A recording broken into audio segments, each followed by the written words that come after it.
শুভ বিকেল। আজ রবিবারের বিকেল। আপনাদের সাথে একটু গল্প করতে এলাম। আপনাদের সাথে আমার গল্প করতে সত্যিই খুব ভালো লাগে, তাই ভাবি একটু যাই, বন্ধুদের সাথে একটু গল্প করে আসি। নমস্কার বন্ধুরা, আমি একটা ছোট্ট ভিডিও নিয়ে এসেছি। আজকে আমি করেছি চিংড়ি মাছ দিয়ে পুঁই শাকের চচ্চড়ি।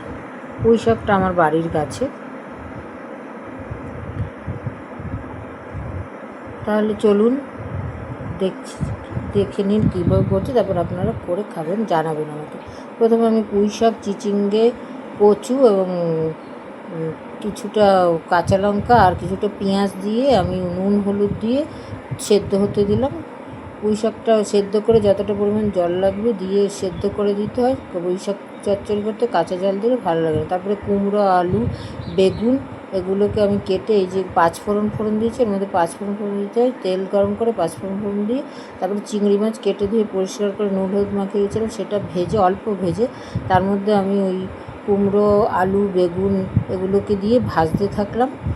ভাজা যখন হয়ে গেলো তখন আমি এই সেদ্ধ পুঁই শাকের মধ্যে রোজের মশলা হিসেবে বেশি ধনের গুঁড়ো, জিরের গুঁড়ো, মিষ্টি করতে হবে এই তরকারিটা, ঝাল হলে ভালো লাগবে না।